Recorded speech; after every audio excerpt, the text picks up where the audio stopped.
जमीन मेन जो है वो मिट्टी है। ठीक है। जो अब सीधी सी बात है कि मिट्टी जैसे क्वालिटी बनती जाती है वैसे वैसे फसल होती है। विज्ञान ये कहता है खेती का कि 98% है वो जो एनर्जी पौधे लेते हैं वो ब्रह्मांड से लेते हैं, वो हवा से लेते हैं, वो सूर्य की रोशनी से लेते हैं। मिट्टी के हम खिलाफ हैं। हाँ जी। जो खिलाफ हैं पूरी तरीके से हम, और हमने बोया भी नहीं कभी। तो 1970 के दशक के अंदर यहाँ जो हरित क्रांति के कंसेप्ट से ये केमिकल आया, उससे पहले कुदरती खेती थी। नमस्कार किसान साथियों, वासुदेव नेचुरल फार्मिंग के यूट्यूब चैनल VNF एग्रीकल्चर पे आपका स्वागत है। आज अपने बात करेंगे जो एग्रीकल्चर डिपार्टमेंट अपना को बताते हैं, जैसे भी 1 एकड़ का जो नरमे के अंदर यूरिया है वो 82 kg अपने को देना है और 20 से 22 के DAP देना है। तो वो चीज़ बिल्कुल उससे हटके अगर आपको ये बताएं भी, एक किसान भाई अपने काम कर रहे हैं पिछले 10 सालों से बिल्कुल जैविक पे, और वो पिछले 10 सालों से आज तक एक भी दिन कोई DAP यूरिया या कोई प्रकार का पेस्टिसाइड लेने पेस्टिसाइड शॉप पे नहीं गया। तो आपको बड़ा अचंभा होगा भी। ये नरमा भी आपको दिखाएंगे इनका लगाया हुआ, जो नरमा आप इस तरह का नरमा आपने अभी तक केमिकल फर्टिलाइज़र वाला भी नहीं देखा। तो हमारे साथ है किसान भाई, तो इनसे अपने चर्चा करेंगे भी ये नरमा किस तरह से इन्होंने लगाया है और इसमें क्या क्या चीज़ इन्होंने डाली है ऑर्गेनिक में, और इसमें रोग वगैरह का क्या सिस्टम रहा और कैसे इन्होंने कंट्रोल किया। तो आइए मिलवाते हैं किसान भाई से। सबसे पहले नमस्कार जी। नमस्कार जी। तो किसान भाइयों को अपना परिचय दें। मनीराम पूनिया, गांव सांवसर, तहसील पदमपुर, जिला श्री गंगानगर से हूँ। हाँ जी।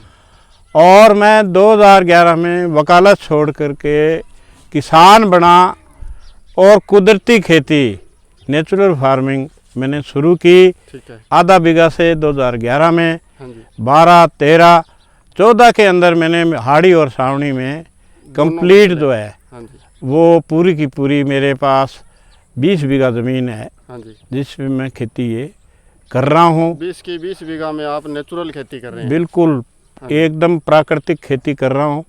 किसी प्रकार का रसायन, पेस्टिसाइड, बीडीसाइड, इंसेक्टिसाइड कुछ भी नहीं डालता मैं। तो बढ़िया की बाजार में दुकान पे ही नहीं गया। हाँ जी, हाँ जी।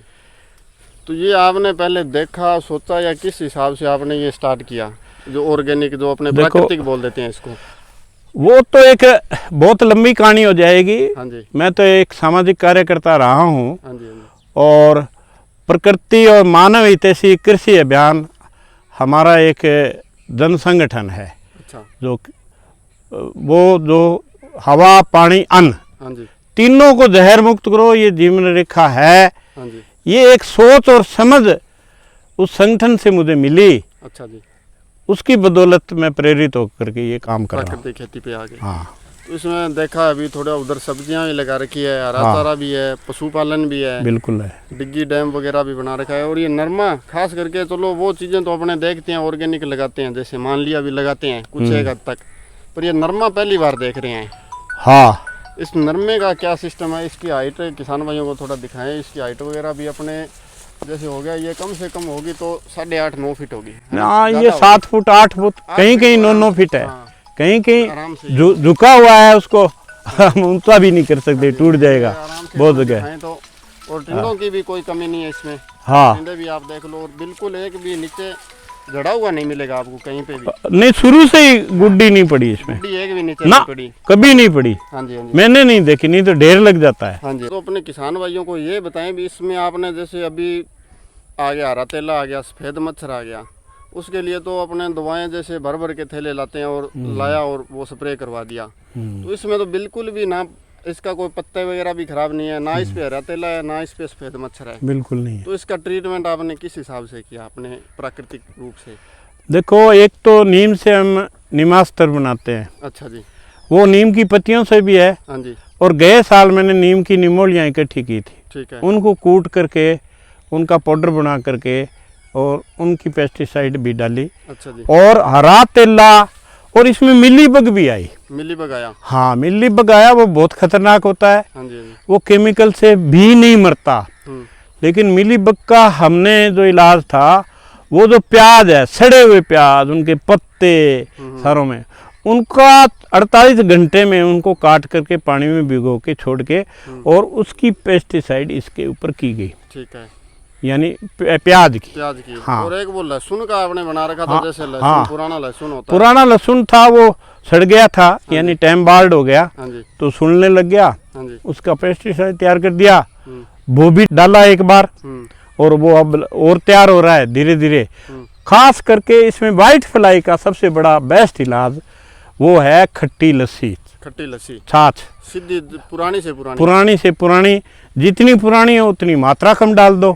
ये इसका मेजरमेंट होता है। मात्रा का आपने इसमें हिसाब देखे अपने, जैसे पंप से स्प्रे वो ढोलकी से 15 लीटर वाली जो ढोलकी है ना, हाँ जी, उसके अंदर ये छाछ आपकी है 6 महीने पुरानी। हाँ जी, जब तो देखो आधा लीटर बहुत है। ठीक है, 15 लीटर वाली। हाँ, और जी उसी हिसाब से जितनी मतलब पहले की है तो उसमें मात्रा ज़्यादा डाल दो। हाँ, वैसे किसान के पास ज़्यादा मेजरमेंट हमारे पास नहीं है, हाँ जी, हाँ जी, लेकिन इसके अंदर कोई भी रोग नहीं है आया ही नहीं, शुरू से ही नहीं आया। बात ये है, इसके अंदर शुरू से मैंने तो देखा नहीं, बाकी थोड़ा बहुत आया। हरियाणा वगैरह जहाँ भी अपने काफ़ी एरिया में सर्वे किया था, घूम के आए थे, तो देखा था नरमा बिल्कुल इतनी हाइट का तो नरमा मिला ही नहीं कहीं, बिल्कुल कहीं नहीं मिला। अपने आपके एरिया की बात कर लेना तो भी बहुत ही कम, हाँ कम है, किसान की होगा, बाकी इतनी हाइट का नरमा नहीं है। अब इसको सीधा करेंगे अपने तो देखो ये कहाँ तक जा रहा है। हाँ बस ये 7 साढ़े 7 फुट तक हाइट लिए हुए है, और ठेठ हाइट तक भी इसके टिंडे आप देख रहे हो।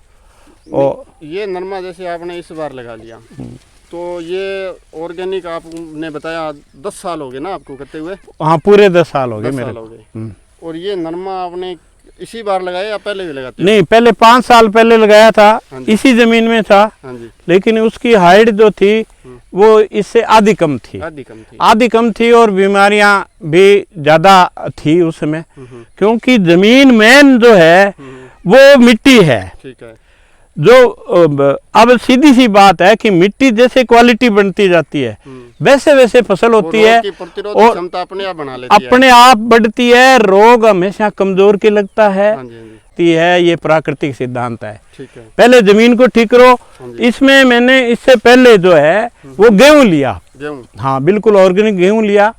उसमें मैंने जो यहाँ की गौशाला है हमारे गांव की, उसकी बढ़िया जो खाद है एकदम, वो इसके अंदर डाली थी, उसमें गेहूं हुआ। ये दूसरी फसल ये है, यानी इनपुट तो अभी करना पड़ेगा, लेकिन हमारे पास इनपुट करने के लिए बहुत सोर्स है, अभी खेत के अंदर बहुत सोर्स है। ये जो ये खरपतवार है, मैं इकट्ठा कर रहा हूँ सब जगह, ये सारा बिल्कुल, और ये पशुओं को भी खिलाता हूँ। और इसकी जो बाद के अंदर मल्चिंग का काम है, वो मैं आगे की खेती वो मेड़ पद्धति पे, मल्चिंग पे, पिकनिक पद्धति पे करने जा रहा हूँ। उस पे ये जैसे पौधा वगैरह लगा दिया, फिर नीचे इसकी सूखे की मल्चिंग कर दोगे आप? बिल्कुल कर देंगे। ये जैसे अपने नरमा की बात कर ली, इसमें स्प्रे की बात कर ली, अपने खाद वगैरह तो आपने इसमें कुछ दिया ही नहीं, इसमें तो आपने जीवामृत वगैरह कुछ? जीवामृत, घना जीवामृत, हाँ जी, यानी खाद के रूप में घना जीवामृत हो गया, हाँ जी, और जीवामृत हो गया, हाँ जी, और खट्टी लस्सी का हो गया, हाँ जी, और इसके अंदर जो सरसों है, हाँ जी, वो भी जीवामृत के अंदर बहुत सारी चीजें आप मिला सकते हो। हाँ जी, वो मिला करके इसका स्प्रे जो है वो हर 10वें दिन है वो किया है।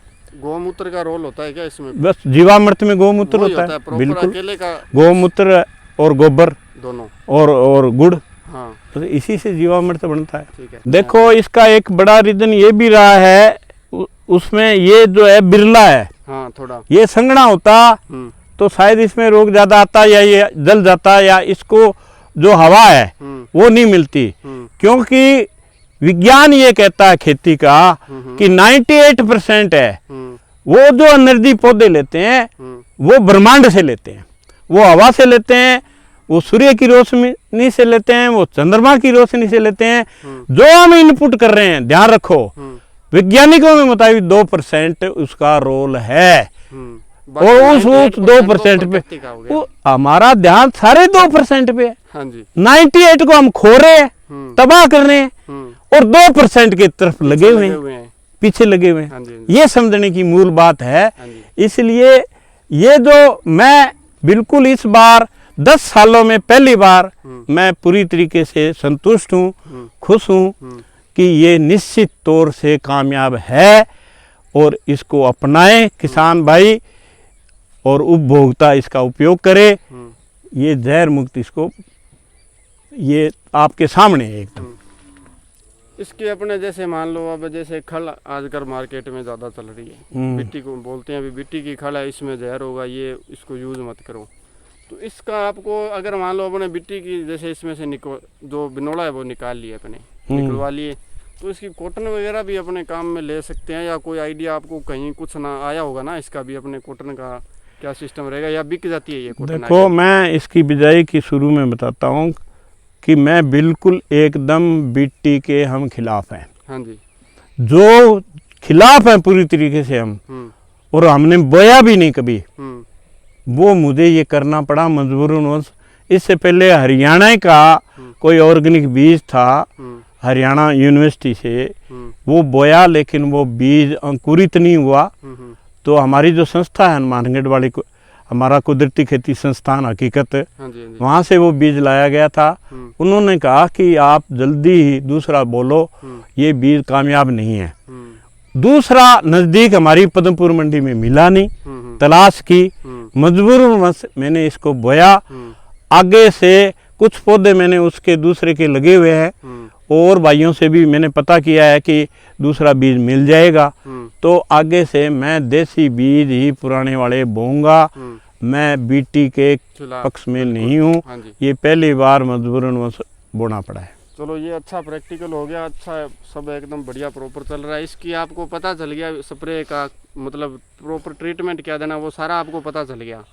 बिल्कुल देसी लगाओगे तो उसमें इतनी, इसमें थोड़ी बहुत जैसे मिलीबग का है और है वो परेशानी आई, तो वो उसमें तो बिल्कुल ही नहीं आने वाली, क्योंकि ये आपको एक्सपीरियंस हो गया पीछे। जैसे भी अपने 10 दिन के अंतराल से ये डाल दिया, 5 दिन के अंतराल से ये डाल दिया। बहुत बहुत धन्यवाद आपका। तो किसान भाइयों, ये थी प्राकृतिक खेती पे जो मॉडल इन्होंने लगा रखा है उसकी संपूर्ण जानकारी। तो चलिए किसान भाइयों, मिलते हैं नई वीडियो के साथ। इस तरह की नई नई जानकारियाँ आप तक लाते रहेंगे। तब तक के लिए धन्यवाद। जय हिंद, जय किसान।